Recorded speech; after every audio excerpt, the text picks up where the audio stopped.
Okay, I think we hit the 20 minutes of the 4 mark, so it's time to start. Good to see that you're all still around, hopefully enjoying the conference. Probably here for what's happening tonight, but in the next 50 plus minutes, we're going to talk about review NuGet packages easily, or for security easily with OpenSSF Scorecards. First of all, who am I? My name is Niels Tanis, and I work as a security researcher for Veracode. Been doing .NET development since the first framework releases, and always kept an eye on security, and that was like one of my biggest interests. And in 2015, I moved to Veracode, where I'm right now focusing on everything what we do for static analysis with .NET, which is a lot of fun, programming a lot, looking into stuff, how it works, internals. Yeah, that's pretty cool. And I'm also doing a lot of Rust lately, which is, yeah, cool language. And a lot of public speaking, and that's the reason why I'm here. And I love to talk about like developing and using technologies in the most safest way, or at least make sure that the software that we all write gets more secure. So that's the goal. If you want to talk more about Veracode, come see me afterwards. I think I will mention Veracode twice, but it has to do with some, like we have some state of software that we talk about, like what the current industry is doing. Those are only like statistics, so and the rest is all cut out. Because in the next part of the presentation, let's first focus on how we need to look at software. And I think everybody probably knows the XKCD ones, right? The cartoons that are drawn for different security issues. We have the one on SQL injection. This is one I'm literally using for every presentation I gave over the last 3 years. And in this picture you see, this is the old modern digital infrastructure, but we can just replace this with application architecture, right? It's the same. We will have a stack of blocks that we put on top of each other. And that's logical because we use software that's written by others, right? Open source libraries. Why would you create something on your own if you can reuse stuff that's already there?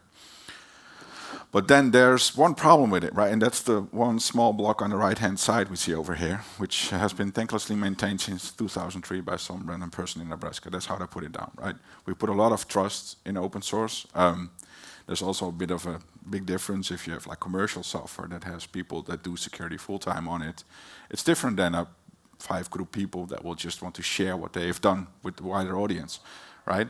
There is more risk to it. And in order to be more aware of the risk, we need to maybe look at our packages and the stuff that we use differently. And that's what we're going to cover this session.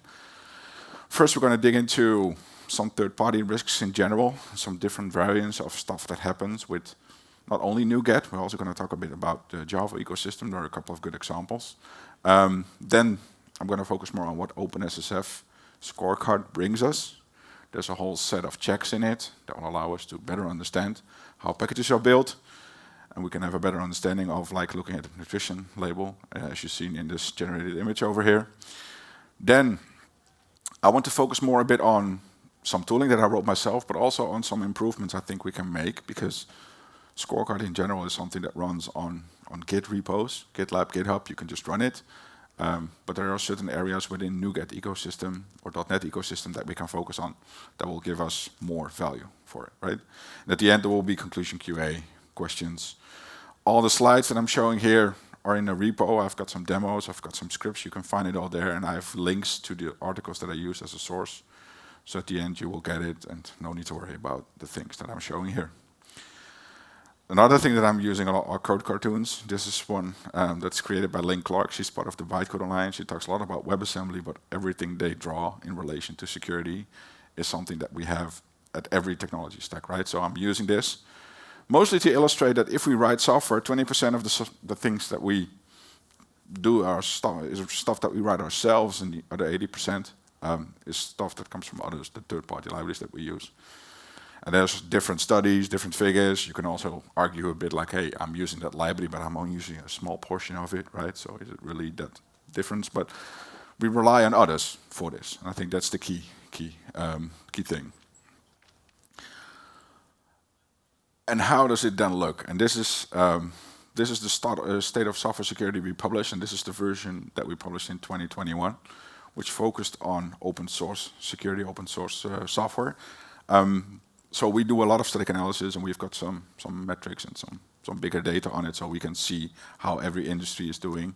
In this case, we looked into open source, and what we concluded at the end is like close to 80% of the applications that are scanned will add a dependency. So let's say add a package, and it never gets updated, which is quite worrisome if you would think about that.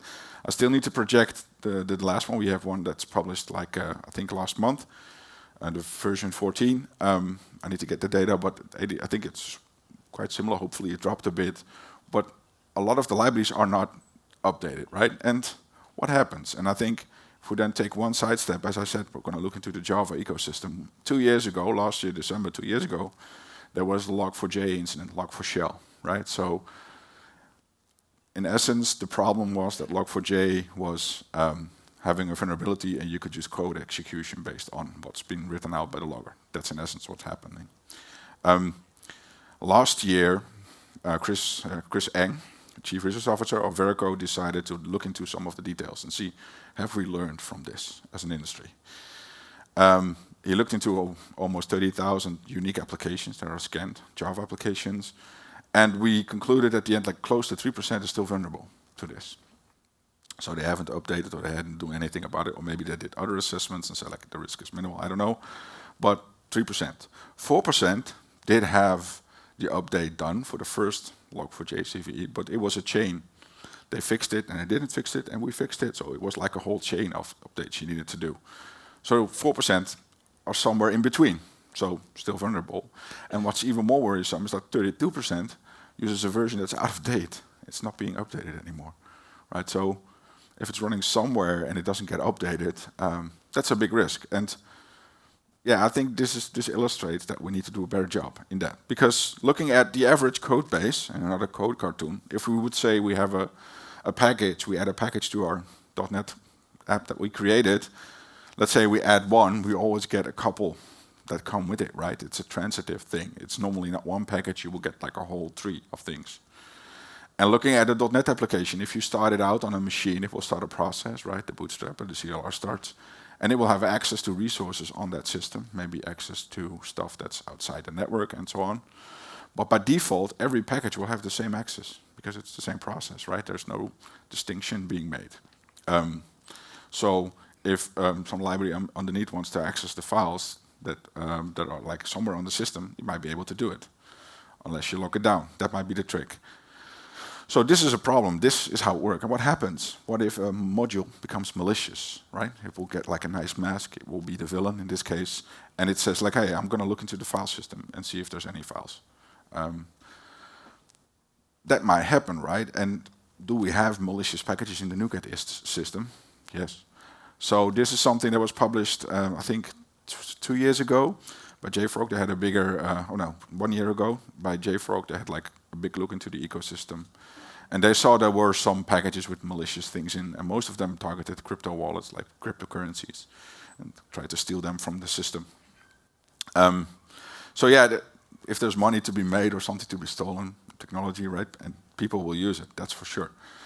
Another thing that we saw is something that was published by a company called Reversing Labs. They looked into NuGet and saw that there's like a loophole for packages in how they can integrate with MS Build. And that was also widely misused for a lot of other things. I believe right now in NuGet, there are certain tasks you can define, and it will be visible if that's in, right? That makes sense. But this is definitely, if they can put it in, they will do it. Most of these two, the one that I mentioned before, and this one is also related to, let's say, typo squatting. So if you misspell a name of a package, that will then result in that version. And you might not notice it because it will still work the same, but there will be additional stuff included inside. That will be that kind of a problem. What else could happen? And that's something that was published by the University of Minnesota in 2021. They called the project Hypocrite Commits. And what they did is they started out contributing to one of the modules that belonged to the Linux kernel, and just like gain trust and so on. And then at the end, they showed that they could become malicious, right? Because they have gained trust within the team, and being able to stuck something in a module that gets deployed on it, or like that gets released to every Linux kernel or something else. That's quite of a foothold, right? You have a lot of influence if you do it. People were not amused. They got themselves banned from the project, which is like, yeah, I can see that people are a bit like annoyed by it. But how realistic is this, right? What will happen? And that's something we saw in March of this year. So XZ is a compression library, which is, I think, also widely used within Linux. And it turned out that it was backdoored. But it was backdoored in such a way that I believe in total, like, you could question who's behind it, but the people who have targeted it decided like 3 years ago to start contributing to this project. They made sure that they were able to downgrade the way the security testing was done by changing some of the fuzzing that happened. We're going to touch fuzzing later on, but it's mostly like security testing of the thing itself. Because if you would build in a backdoor and if a fuzzer finds it, right, then you lose it. And then at the end, I think 1 month, they were able to have a backdoor inside, which had some conditions on how it executed. It's nicely tucked away. Nobody knew at this point in time. But there was one really, I would say, almost hero. One developer from Azure Postgres was running tests on his own machine and saw that the tests had increased in time. A couple of 100 milliseconds added to it. And he thought, like, this is not good. There's additional stuff happening, I don't know it. So then he digged into it, and then he found out that there was a backdoor, conditional backdoor. The thing that worries me the most is, like, this is quite sophisticated, done on one specific library, and if you have access to it, you can probably get access to a lot of things. I cannot imagine this is the only one, right? Because would you put all your eggs in a single basket? Probably not, if that's your motivation. So I think we should definitely be more aware of what's inside and what do we expect, right? And there's also a balance between that. We have open source and people contribute to it, and we want to leverage that as well because that will get us like much further, right? That's the thing. So that's what we can see with malicious, and we're going to talk about it a little bit later on as well when we're digging into what OpenSSF can help us understanding. What else happens with packages, as we saw with the report before? Vulnerabilities are found. In this case, somebody could influence a module and say, like, hey, could you get more information or like a disclosure or whatever. And with .NET, this happens, right? These are security bulletins that are released. Now and then you can find the details on GitHub. This one is from November last year. We need to update. We need to update our dependencies. And of course, you can use a commercial tool. Maybe you need to use us or so one of the competitors as compliance, right? But if you're doing .NET development, you've got your .NET CLI available. And you can just say, hey, list all the packages I have in this project and list all the ones that are vulnerable. And starting with .NET 8, a restore will do this by default. It might have annoyed you because it will break the build, even if it's like certain severities. You can configure it, right? So in this case, you would say, we're good. We didn't find anything. But as I said before, you add one package, you get a list of packages for free. So you need to look into transitive list. And in this case, this is a package I created, but it relies on ITEX7, which is some PDF generation. And if we then ask, can I get the vulnerabilities of this list? Then it will say, like, yes, there is one. And there is some dangling Newton soft JSON version used somewhere lower that has an adversary you need to look into, right? So the key in this essence, it's the essence of making sure you have one single dependency, but there's always a tree. And I hope and I believe there are plans on doing the transitive things by default as well. That helps, right? Because if you do this when you're developing, that's the spot where you can fix it easily. So it's there, use it. And another thing, and I'm using another article of Reversing Labs again, is something like, do you know what's inside the package you get into your system? And in this article they dig into, if you look at NuGet Packages, sometimes you can get a wrapper package that maybe does some unmanaged calls in a system. And one of the examples they gave is like WinSCP that copies files that rely on an unmanaged DLL that's inside it.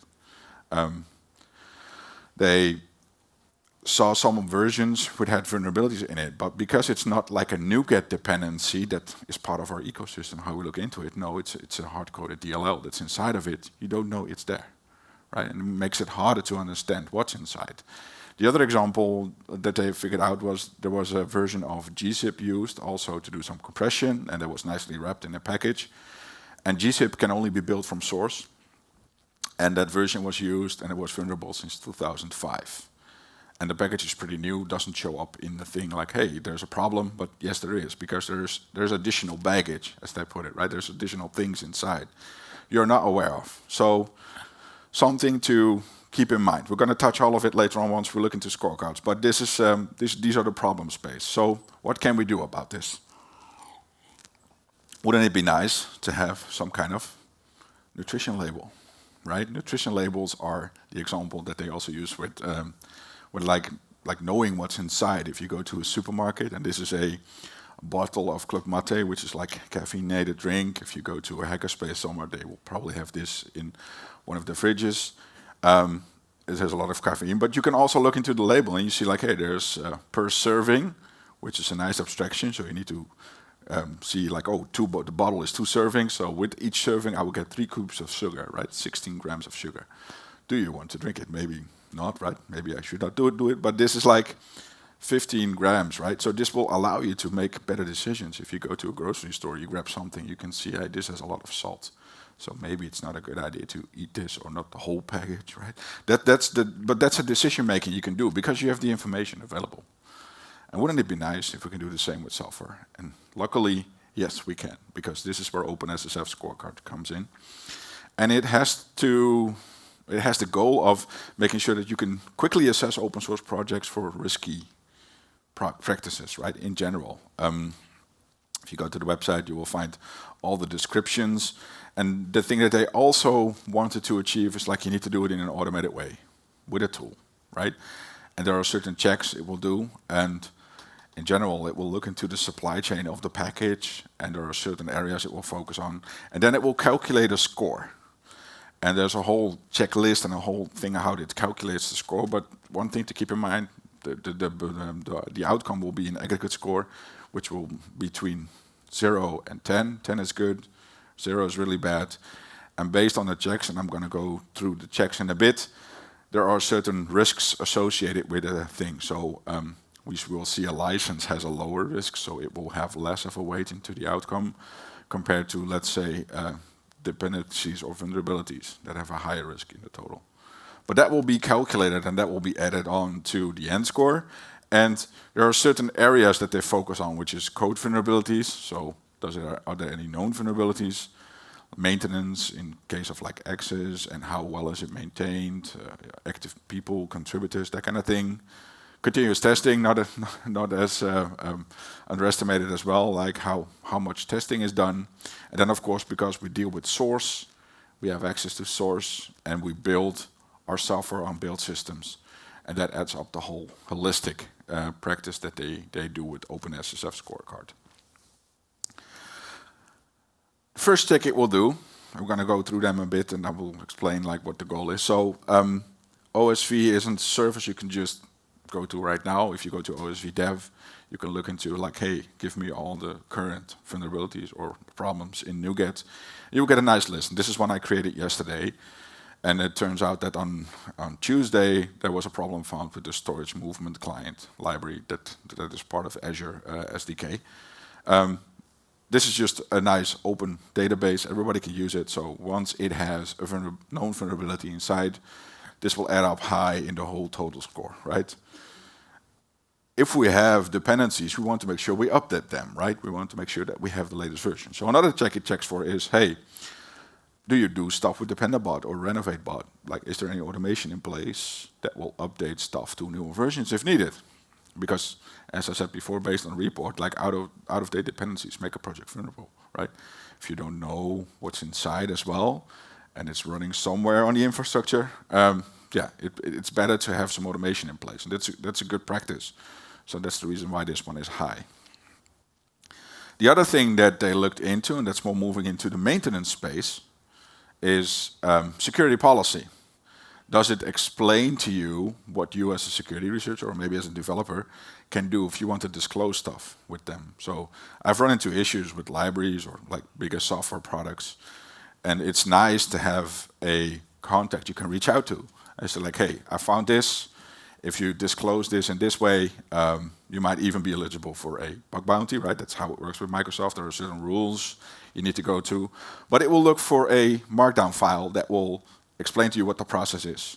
And I think that's visible, right? How in what way is it done, and is it good? Like to have a policy in place. I think that's the key thing. The other thing, as I mentioned before, a license. Does it even have a license published? Because if there's no license, that's also maybe a legal risk that your employer or the company you work for don't want to take, right? And also gives the explanation like how and what context can it be used or can it not be used. The other thing that they look into is in relation to maintenance has to do with CI/CD. And this is something like, as I said before, every check is automated. This one is allowing project maintainers to do self-attestation to get this badge. So they will have like a form to fill out, and then somebody from OpenSSF will review all the practices. It has to do with like how is your build organized, what type of things do you use inside. There's a whole list of tools. But people can then self-certify, and then you will have a badge, and that will add up, right? You're doing the good thing, you'll have a badge, but it will also help out understanding how well it's built, in what way. Moving into the continuous testing space, does it do any test runs before it maybe, like if pull requests are merged or if the stuff is being built? And it will check based on the last commits, and it will tell you like, hey, yes, there is testing done or not. And the other testing, as I mentioned before, is fuzzing. And fuzzing would mean that you would throw lots of unstructured data against the project to see how it behaves. And in the old days, it was used a lot to do stuff with, let's say, C++, browser plugins, right? If you can get remote code execution inside your browser, in the old days, you probably would be king. Fuzzing allows you to find it. And there are different projects it will identify, right? So be aware that all these checks are based on a Git-based repo. So it will either run on GitLab or GitHub, and I will show some later on once we do the demo. But you can configure those fuzzing projects. But then the question arises, like, would it make sense to do fuzzing on .NET projects?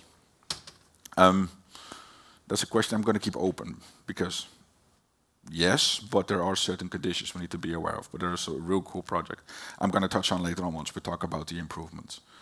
But you would say managed language should be fine, right? That's not completely true.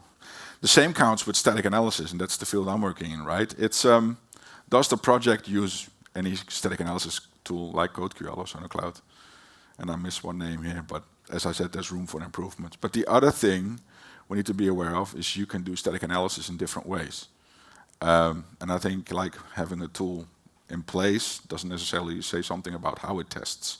It's the same for fuzzing. There are constraints in that. I think there's room for improvement. I will touch that later on.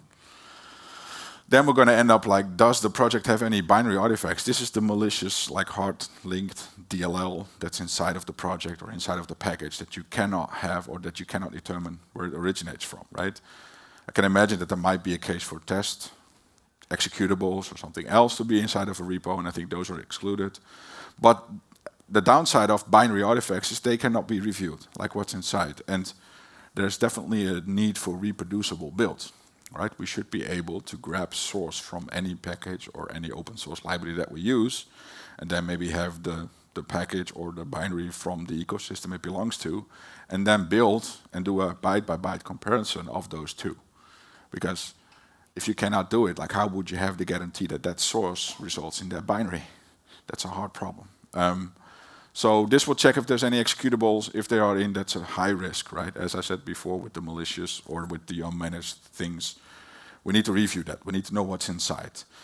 The same counts if you look at how it works, for example, with branches. And what it does for GitHub, it will check if there's any settings like restrictive, and that there are code reviews required, and also that there is no force push possible, because that will override a public branch totally, right? You will lose your historical data. That might be valuable as well.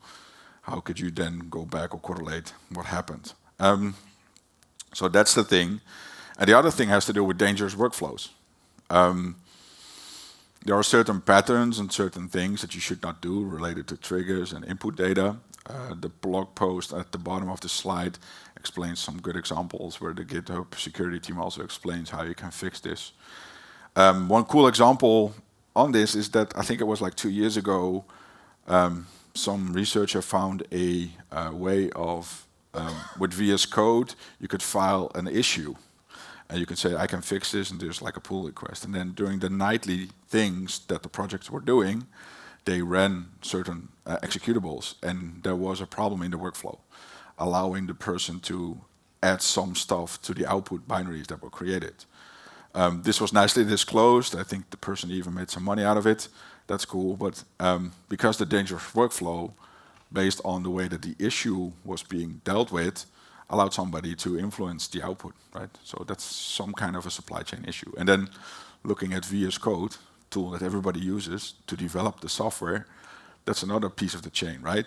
We're going to touch VS Code in a bit as well, but this is definitely a critical risk if there's a dangerous workflow used in case of GitHub's actions.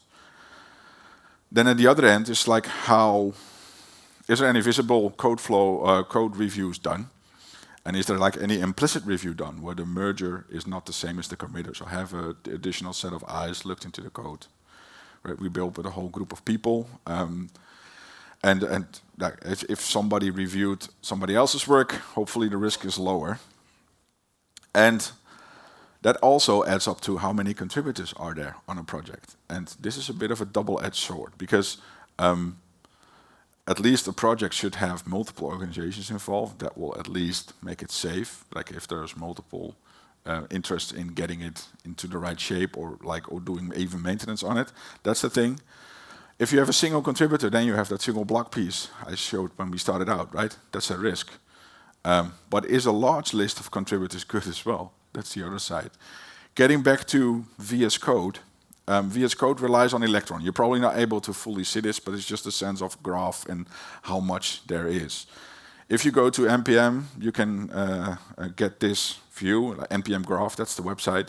If you then search for Electron, you can say, show me all the dependencies. These are the whole list of transitive dependencies you get if you use Electron. That's used in VS Code, that's used in Slack. So a lot of systems have it. There's 98 maintainers touching this code base.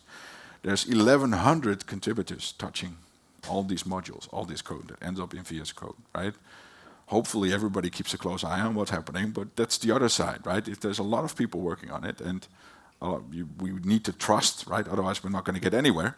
There's a risk, and I think so that's a bit of a twofold thing. But this will add to not like a big risk; it's low, but it will give you some sense of what's inside. And looking at build stuff, does the project pin dependencies, right? Because if you have a pin dependency to a certain version, you will get like a hash. You can do it with MS build, and then with that setting being set, you can grab the same project. That's part of the source control. You will grab the project in another system. You will use the same dependencies to build, right? So reproducibility, it will help out. This is something that's a good practice, right? You also want to update your dependencies. That's the other thing. And if you look at actions in general, if you do workflow actions, if you rely on versions, that's not a good practice. You should rely on a hash, because a version can just be replaced with another one. And I believe you should just take the hash. That's the better thing. So we'll look into that as well. And we're getting close to the end, but looking into, of course, token permissions. If a build is being executed and uses a token to access stuff, we want least privilege, right? That's always a good thing. Even with a process that runs in the system, if it only needs access to its running folder, like why would it need read access on the whole system, right? This is the same if you're doing a build. Because if somebody obtains the tick token and could do malicious things with it, that's a bigger thing. The other thing with build is it needs to be part of an ecosystem or a package manager, right? If we develop for NuGet, we have the NuGet ecosystem that helps us out. That with the .NET CLI we can identify if there's new versions, if we need to update. But that's because it's part of a bigger system, and that's a big plus. And if it's not doing that, that can be a risk, right? Because you cannot easily update or uninstall, and the package manager will help you out with that. Now we're going to get to the last one, and we're going to move to the demo. The other thing that's important has to do with signed releases.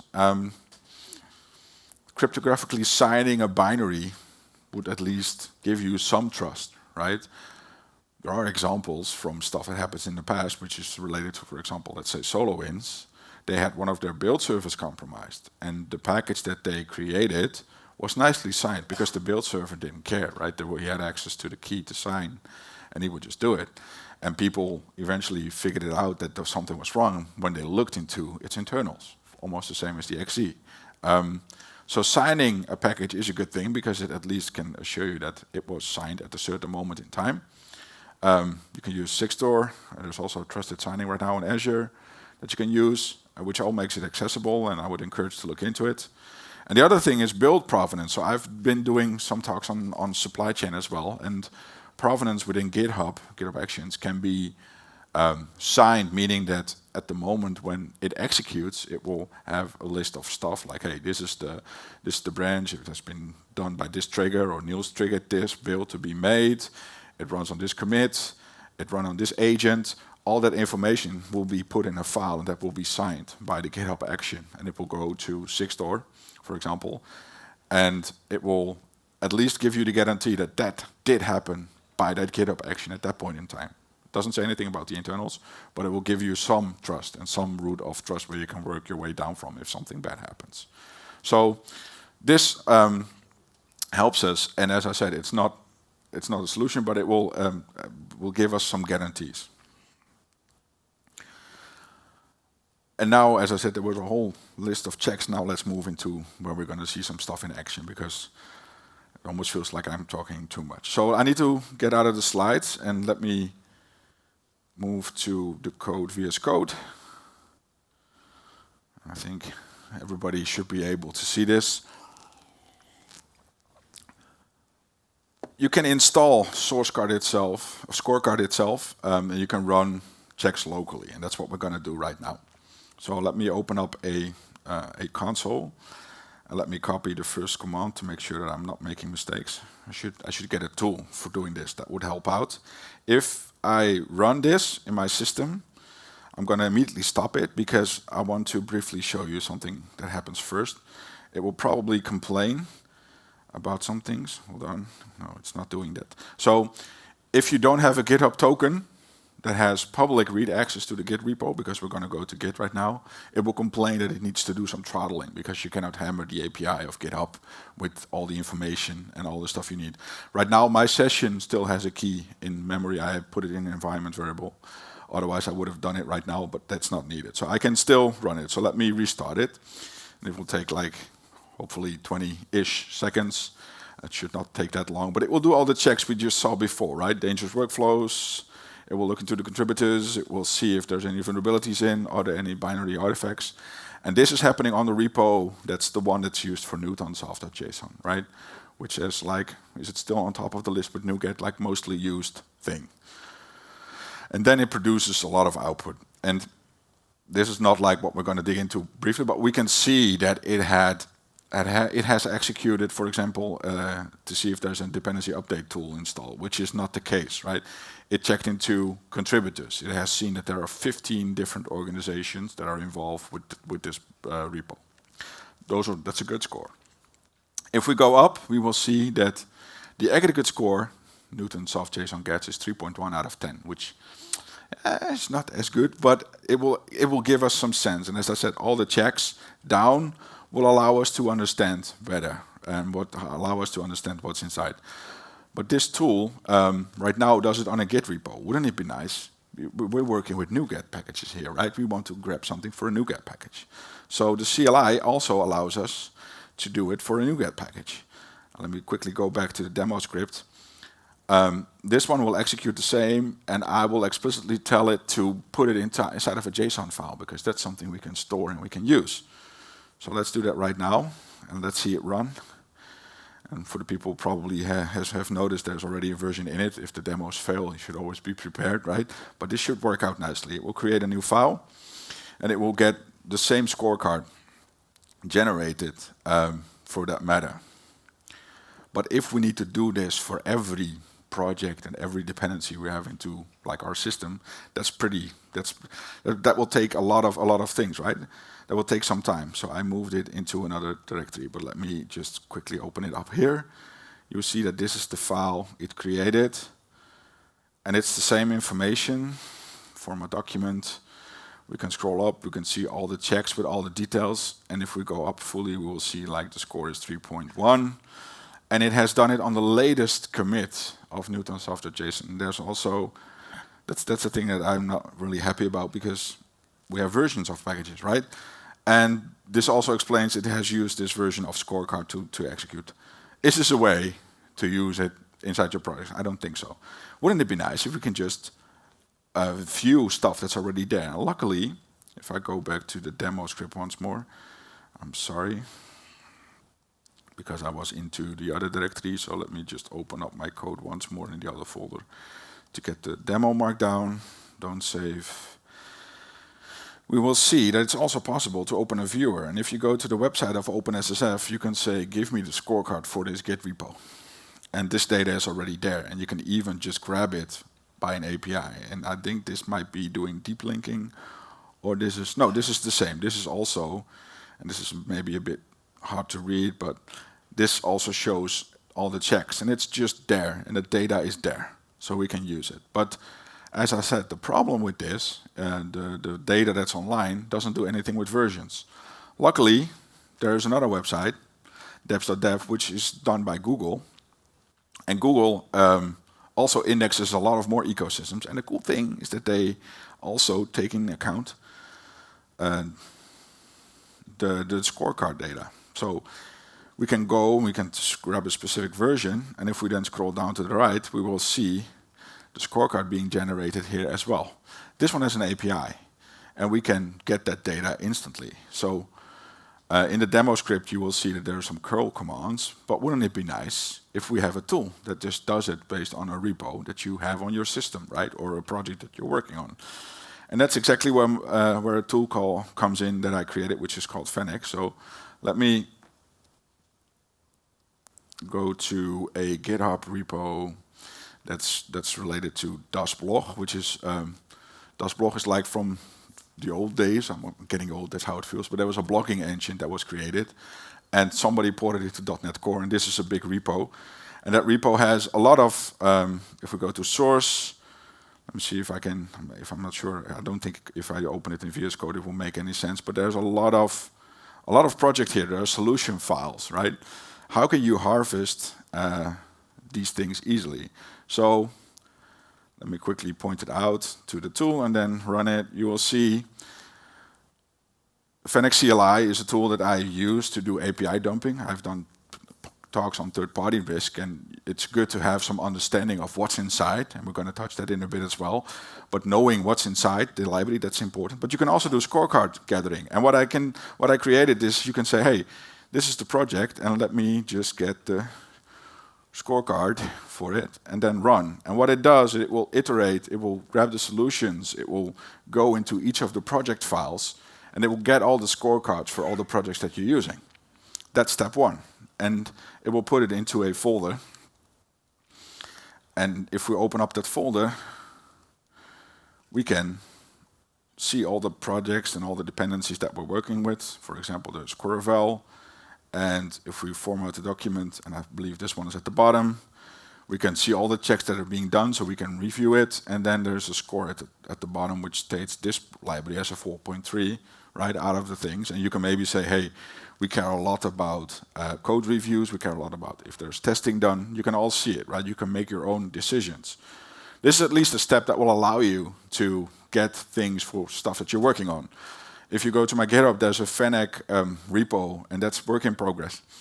I'm a bit picky. I'm getting close to the thing because I want to add a lot of other things as well in relation to reproducibility and some other stuff. But this will at least allow you to get the files. You can store them and use them for your own benefit, right? Getting back to the slides, and then let's continue. Hold on. Sure. What is that? Is that like a CVE vulnerability, that string you showed? Yeah. So this one over here, you mean this one? Or not? These are the identifiers that GitHub Security uses to identify something. Some stuff will get CVEs assigned later, or not at all, depending on how they deal with it. This will at least give you a thing to identify. Funny fact is that if you run this on a repo that has, let's say, multiple, if you have a NuGet component that will do some .NET managed stuff, it might also have some views or maybe some JavaScript files or other projects it includes. The nice thing about a scorecard running on a repo, it will identify those things as well. Most of the, I believe if you look into these are all NPM packages that are inside the UI parts of this package that are causing the issue. So, but it will at least give you a sense of like, I can review it, this counts for this version. There's definitely room for improvement. Let me move back to the slides and see where we're at right now. So you can run it, the Fennec CLI, it's available. Hopefully I will release it after summer, would be cool. OpenSSF, they also do an annual report and they claim like, hey, we almost scan like 1 million open source project, right? Which is pretty cool. They do it on a weekly basis, data gets updated. You saw that sometimes scorecards will fluctuate, right? Scores will drop a bit. Projects are being changed, that makes sense, but it should not be like a goal, right? But you at least have a way to identify if there's something wrong or if something really bad downhill. But as I said before, there might be areas that we can improve, especially with doing .NET. And when I was talking about checking for fuzzing, I said like, hey, there's definitely some things that we need to be aware of if we're fuzzing .NET. As I said before, it's about throwing loads of unstructured data, and it's definitely good in finding memory issues. But if we do it on .NET, will it make sense? And the answer to that is yes, because if you do something like structured fuzzing, there is a library called SharpFuzz, which is based on a fuzzing framework called AFL, or American Fuzz Lollipop. That is a fuzzer framework where you can put your binaries in and it will do all its magic. But it can do some like guided fuzzing to help out understanding the library and how it's used. And the person who created it did a blog post last year where he explained like, what did I find? And he found serious issues. There are a couple of CVEs published, which had to do with denial of service, right? Because that's if you have managed languages and if there's like a Stack Overflow exception or the resources are being stuffed for some reason, that's an issue. And that might still be a problem if you look at it from availability perspective. So is there value in doing this? I would love us to be able to understand for .NET related projects that this type of libraries are used to fuzz. And one example they also gave, if you look into the repo, there is a project that will fuzz the GLJSON parser, which is like a JSON parser, a package you can find on NuGet. And what it explains is like we need to have some kind of a skeleton, a test base to understand the package in order to fuzz it in the right way. You can throw it against the fuzz and say just put in the data, but if it's not a valid JSON document, like what are you testing? You want to test the JSON deserialization for this library in order to make sense out of it, right? So this is some kind of like a skeleton test bench we need. And then this takes a stream, and that stream will then be instrumented by SharpFuzz. And it has a JSON document which is well formed behind it. And that's the thing it uses to alter, right? And then we need to just generate a whole bunch of code and a whole bunch of test cases in order to get it right. And what can help out doing that is, of course, GenAI and LLM. And as I said before, I'm doing a lot of stuff with Rust. And this is Fuzzomatic. That's a project that's run by somebody within the Rust ecosystem. And this exactly says like, hey, I would love to be able to generate test cases like the benches where we put the libraries on in order to fuzz it in the right way. And I would love to see similar things for .NET.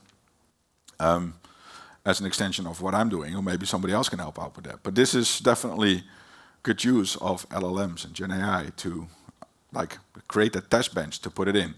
Because the same thing counts for doing static code analysis.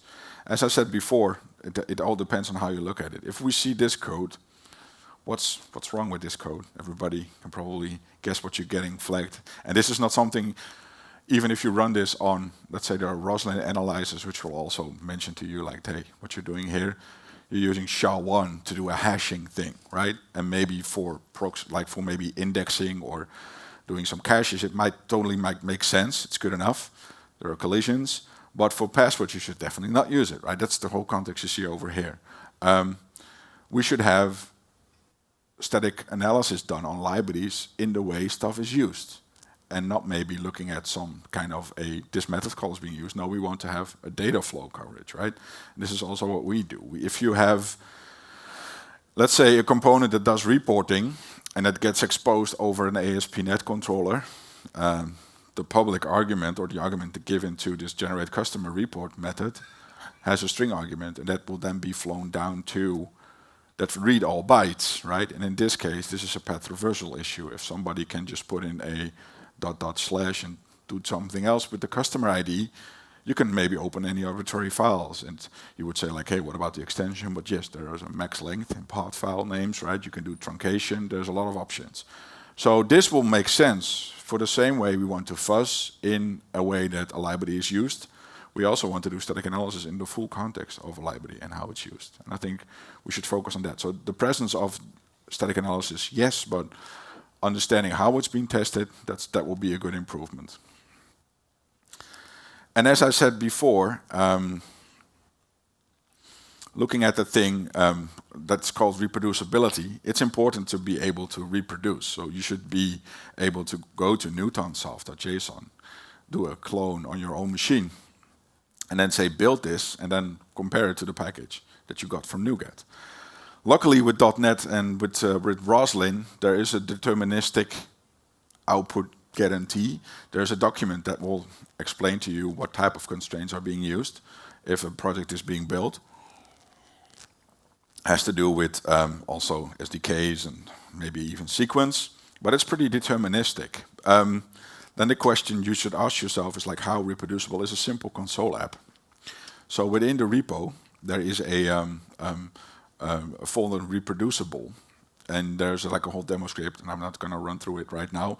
Maybe I could do it at the end if I've got some time left. But we can do a simple console app, and you can build it, and you can see how it behaves, even if you do it. Let me quickly just show you the script, and I can maybe, that will be a better idea. Hold on.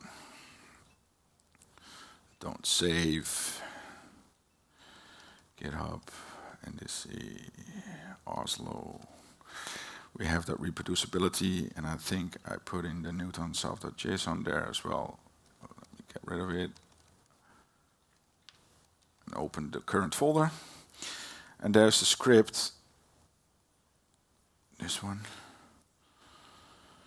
If you just take a .NET New console and you build it, right? So let me just do it right now here.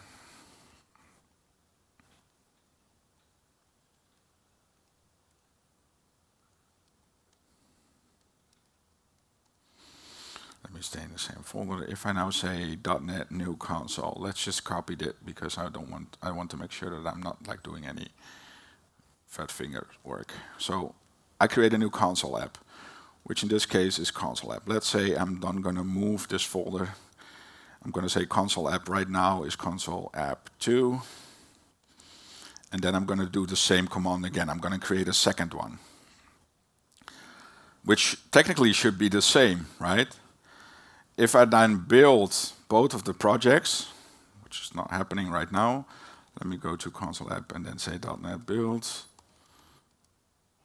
And if we go to the other one as well, console app 2, and say .NET build, we can then do the diff at the end, and this is the one I'm interested in seeing. So this is on my Mac. Copy. It's hard to do, right? Copy this one. Now let me just do it one folder up. Over here it says binary files have been compared because that's what I'm doing. And they say they're different, right? But there's nothing different in the files that I generated. Turns out that there's a PE header inside your binaries that will point out to debug symbols. And that's different, right? So if you would look at it from a binary perspective, then those files do differ because that path is different. If you look at the IL and look inside what's inside, then they are completely the same. And that's also the improvement that I would like to see. And if you go to the Fennec repo that's in my GitHub, you will see that there's a diff, IL differ, that will do exactly that. So I would love us to be able to say, hey, I've cloned this repo, and on GitHub there's this version of this package, and compare this repo that I have right here, which might be a certain commit, and compare them and see if there's anything different. And if we then automate that, then we can have some guarantee of reproducibility for a package, right? But it's not as easy as it looks. It should be hopefully a tool that will land in Fennec, and it's called diff. And there's an IL diff if you look into it, and you will see, and you will find it there. The other thing I mentioned before, Fennec has got instrumentation in it, which will dump all APIs that are inside the library. And if you run that on a package, please be aware that you always need to comply with the license of a package. You're not allowed to do it with all of them. But Microsoft has released, I think it was 2 or 3 years ago, a thing called App Inspector. And what it did is it took a code base, and it will explain to you what's inside. So in this case, it will show you like, hey, there is cryptography used, or I have data storage, or it will go out to the internet, that kind of thing, right? If you're able to understand what's inside, you know, like, hey, this is a library which should only generate documents. Why does it need advanced cryptography? Maybe it does stuff with signing, right? Or maybe that makes sense. But it will give us a better sense. I'm also working on getting that kind of a thing based on a package, and then you can say like certain characteristics, and then have a report based on saying like, hey, we're most confident that this package does these operations.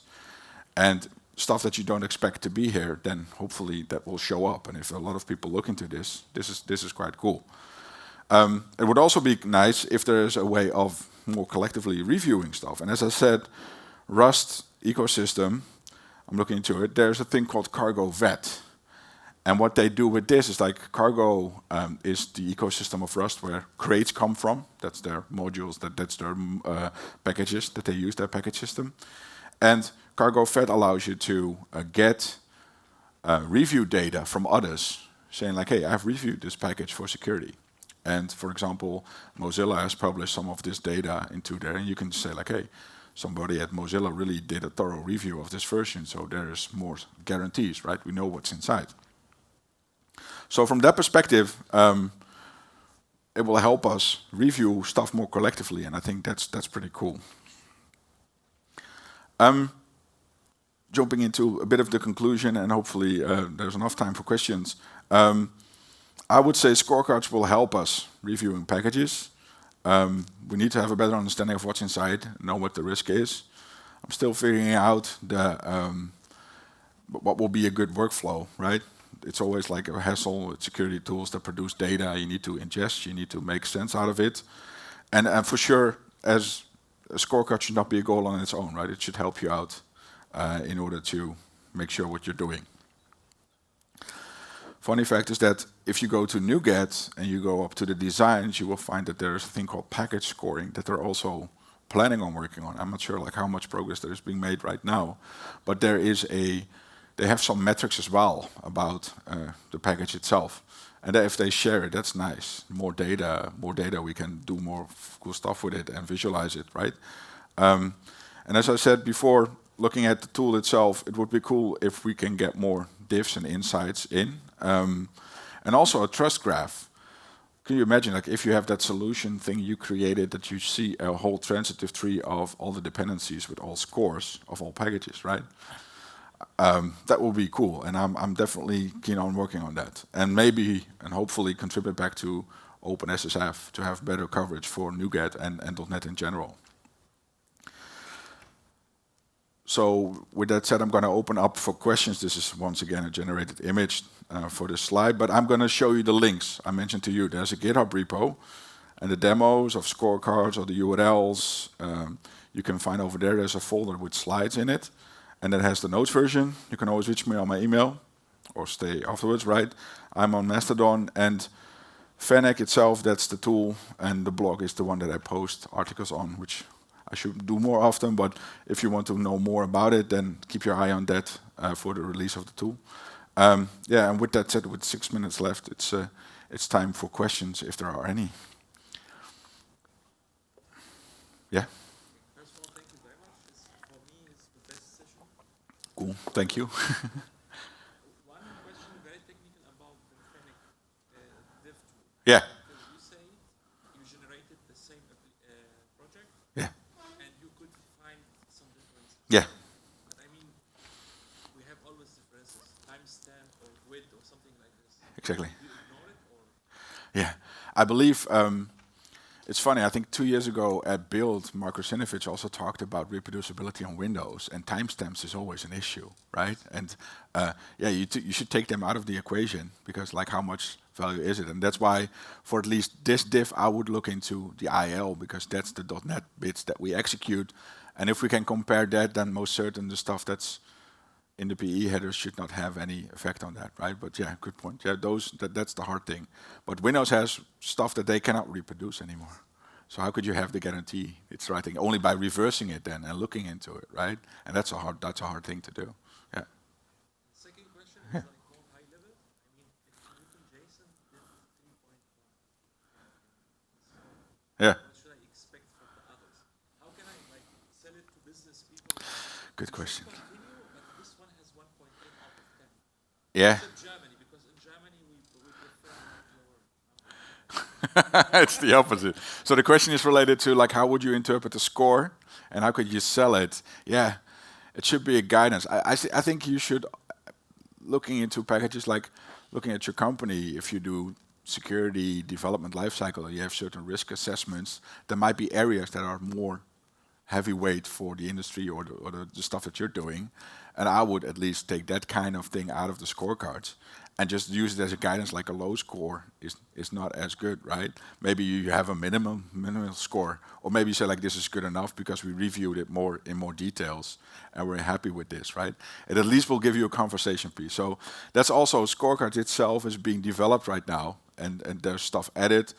If you might have noticed, there's one check webhooks that's experimental. They put it in, but they don't use it in the score in the calculation right now. So expect it to flux. But good question. I need to think about it. Like what will be a good guideline? I would say the closer to 10 is good, but 10 probably never will happen. But then you should focus on the areas that I think that are important. Thank you. Any other questions or not? Then I'm going to say thank you. Enjoy the rest of the conference, and I'm going to be here if there's any other questions.